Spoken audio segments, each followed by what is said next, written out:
आइए जानते हैं आज की प्रमुख अंतर्राष्ट्रीय खबरों को। उससे पहले एक नजर आज के हेडलाइंस पे। यूपी से लेकर बिहार झारखंड तक चक्रवाती तूफान बदल देगा मौसम। प्रियंका के पर्चा भरते समय कमरे से बाहर खड़े थे खड़गे, बीजेपी ने दिखाया वीडियो।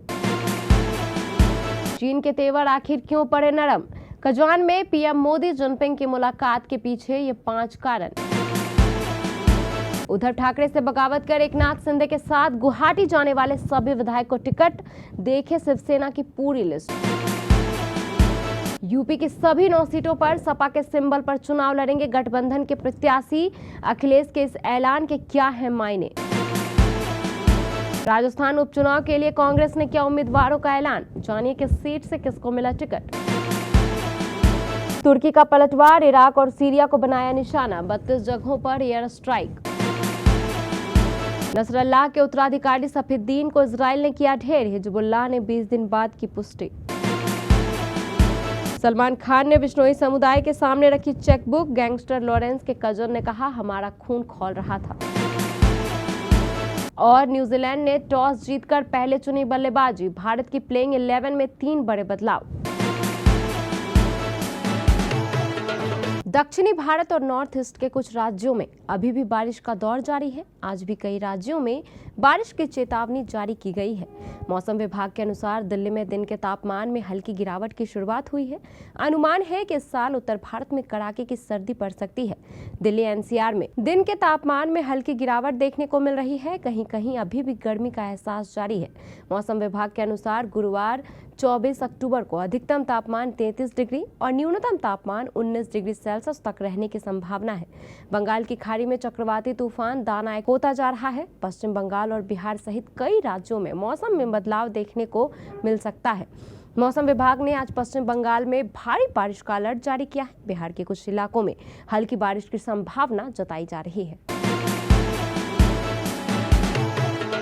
कांग्रेस महासचिव प्रियंका गांधी वाड्रा ने बुधवार को वायनाड लोकसभा सीट से नामांकन दाखिल किया। प्रियंका वायनाड उपचुनाव से पहली बार चुनावी राजनीति में कदम रख रही हैं। नामांकन के मौके पर पूरा परिवार उनके साथ था। कांग्रेस संसदीय दल की अध्यक्षा सोनिया गांधी, लोकसभा में नेता प्रतिपक्ष राहुल गांधी, पति रॉबर्ट वाड्रा, पुत्र रेहान राजीव वाड्रा के साथ साथ कांग्रेस अध्यक्ष मल्लिकार्जुन खड़गे और पार्टी के अन्य वरिष्ठ नेता भी मौजूद रहे। बीजेपी के कई नेताओं ने आरोप लगाया कि वायनाड में गांधी परिवार ने खड़गे का सरेआम अपमान किया। असम के मुख्यमंत्री हिमंत बिस्वा शर्मा, केंद्रीय मंत्री गजेंद्र सिंह शेखावत समेत कई बीजेपी नेताओं ने सबूत के तौर पर एक वीडियो भी शेयर किया। कांग्रेस प्रवक्ता सुप्रिया सिनेत समेत पार्टी के कई नेताओं ने बीजेपी के इस आरोप को सिरे से खारिज करते हुए तस्वीरें जारी की। बीजेपी के तमाम नेताओं ने बुधवार को एक वीडियो शेयर किया। इसमें कथित रूप से कांग्रेस प्रमुख किसी कमरे के बाहर से भीतर झांकते नजर आ रहे हैं। केंद्रीय संस्कृति एवं पर्यटन मंत्री गजेंद्र सिंह शेखावत ने एक्स पर वीडियो शेयर करते हुए लिखा कि जब आप खड़गे हों लेकिन घर के नहीं हों। रूस के कजान शहर में ब्रिक्स समिट के इतर प्रधानमंत्री मोदी और चीन के राष्ट्रपति शी जिनपिंग के बीच करीब 50 मिनट तक द्विपक्षीय मुलाकात हुई। 5 साल बाद दोनों नेताओं के बीच हुई मुलाकात में प्रधानमंत्री मोदी ने शी जिनपिंग को 2 टूक तरीके से याद दिलाया कि रिश्तों की बेहतरी के लिए दोनों नेताओं ने बुधवार को पूर्वी लद्दाख में वास्तविक नियंत्रण रेखा पर गसत और पीछे हटने के भारत चीन समझौते का समर्थन किया और विभिन्न द्विपक्षीय वार्ता तंत्रों को पुनर्जीवित करने के निर्देश जारी किए, जो 2020 में एक घातक सैन्य झड़प से प्रभावित संबंधों को सामान्य बनाने के प्रयासों का संकेत देते हैं। दरअसल साल 2020 में गलवान झड़प के बाद दोनों नेताओं के बीच ये पहली द्विपक्षीय बैठक हुई। इसमें दोनों नेताओं ने सीमा पर शांति और एक दूसरे के साथ मिलकर काम करने को कहा। द्विपक्षीय वार्ता के पहले शी जिनपिंग पीएम मोदी के साथ चहलकदमी करते दिखे। उनके साथ रूस के राष्ट्रपति व्लादिमीर पुतिन भी थे। लेकिन सवाल ये है कि 5 साल पहले कोरोना महामारी के बीच पूर्वी लद्दाख में चुपके से अपनी सेना लाने वाले जिनपिंग नरम क्यों पड़े? आखिर वो 5 कौन सी मजबूरियां हैं जिसने चीन को भारत की तरफ दोबारा देखने को मजबूर कर दिया? महायुति के सत्ताधारी दल शिंदे सेना ने 45 उम्मीदवारों की पहली सूची जारी कर दी है। पार्टी ने कैबिनेट मंत्रियों को फिर से उतारा है। साथ ही शिंदे ने उन सभी विधायकों को फिर से टिकट दिया है जिन्होंने जून 2022 में तत्कालीन मुख्यमंत्री उद्धव ठाकरे के खिलाफ विद्रोह किया था और शिंदे के साथ गुवाहाटी गए थे। शिंदे कोपरी पाचपा खाड़ी से लड़ रहे हैं। पार्टी ने कैबिनेट मंत्री उदय सामंत के भाई किरण सामंत को राजापुर विधानसभा से उम्मीदवार घोषित किया है, जबकि उदय सामंत रत्नागिरी से लड़ेंगे। पहली सूची में 3 महिलाओं के भी नाम शामिल हैं। पार्टी के नए चेहरों में राजनीतिक परिवारों के दिग्गजों और कुछ निर्दलियों को शामिल किया है। शिंदे ने मंगलवार देर रात एक्स हैंडल पर उम्मीदवारों की लिस्ट पोस्ट की। दक्षिण मुंबई से लोकसभा चुनाव लड़ने वाले विधायक यामिनी यशवंत जाधव को फिर भाईखाला से मौका मिला है। वहीं उत्तर पश्चिमी लोकसभा से चुनाव जीतने वाले रविंद्र वायकर की पत्नी मनीषा वायकर को जोगेश्वरी पूर्व से उम्मीदवारी दी गई है। रविंद्र वायकर इसी सीट से विधानसभा जीतते थे, अब वह सांसद बने हैं।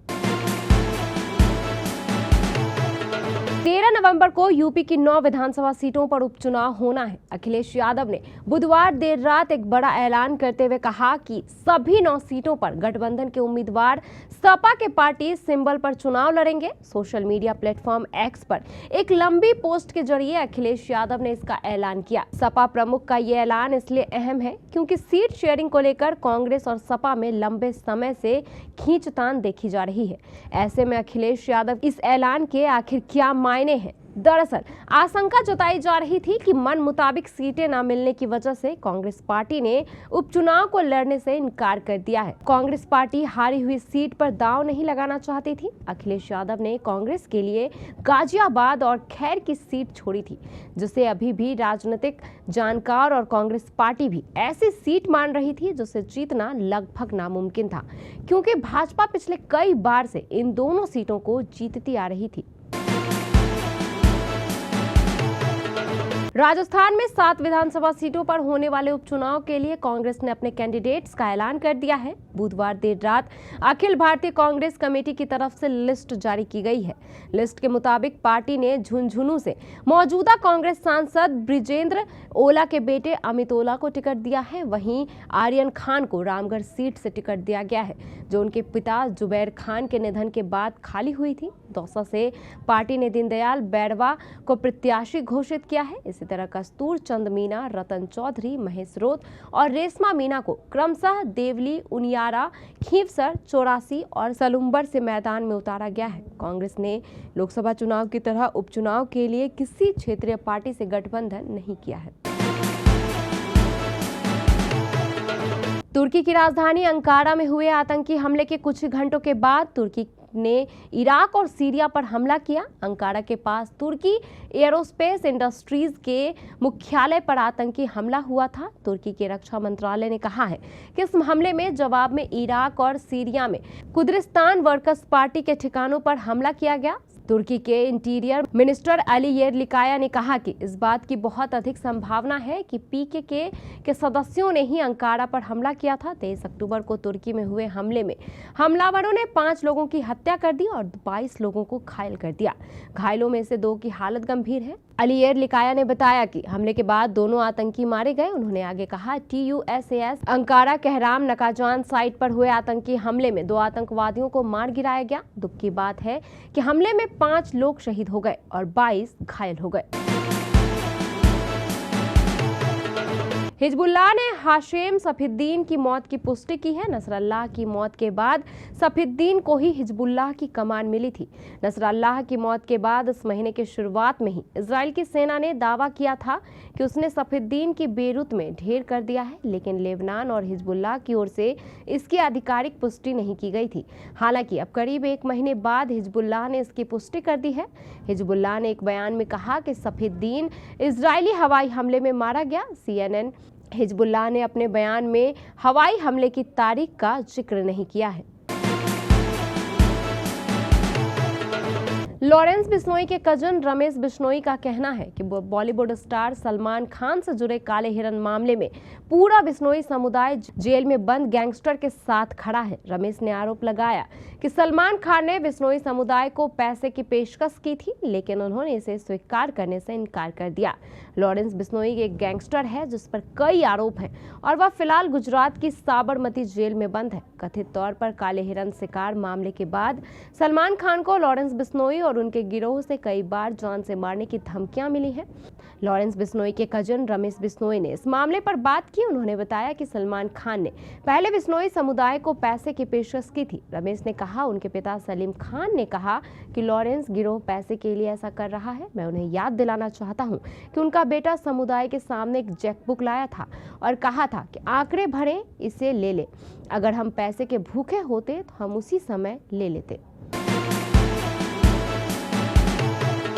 भारत और न्यूजीलैंड के बीच 3 मैचों की टेस्ट सीरीज में कीवी टीम ने बेंगलोर टेस्ट जीतकर 1-0 से बढ़त बना रखी है। इस सीरीज का दूसरा मुकाबला आज पुणे के महाराष्ट्र क्रिकेट एसोसिएशन स्टेडियम में खेला जा रहा है। इस मैच में न्यूजीलैंड के कप्तान टॉम लैथम ने टॉस जीतकर पहले बल्लेबाजी का फैसला किया है। लैथम ने कहा कि पिछले सप्ताह की तुलना में पिच थोड़ी अलग है। उन्होंने बताया कि मैट हेनरी की जगह सैटनर को प्लेइंग 11 में जगह दी गई है। वहीं रोहित शर्मा ने बताया कि टीम में 3 बड़े बदलाव किए गए हैं। मोहम्मद सिराज, केएल राहुल और कुलदीप यादव की जगह आकाशदीप, वाशिंगटन सुंदर और शुभमन गिल को प्लेइंग 11 में जगह दी गई है। यशस्वी जायसवाल टेस्ट क्रिकेट में एक कैलेंडर वर्ष में सबसे अधिक छक्कों की बराबरी करने से 4 छक्के दूर हैं। अगर वह पुणे टेस्ट में 5 छक्के जड़ देते हैं तो ये रिकॉर्ड अपने नाम कर लेंगे। वहीं भारतीय टीम के कप्तान रोहित शर्मा टेस्ट क्रिकेट में सबसे अधिक छक्कों के भारत के सर्वकालिक रिकॉर्ड की बराबरी करने से 2 छक्के दूर हैं।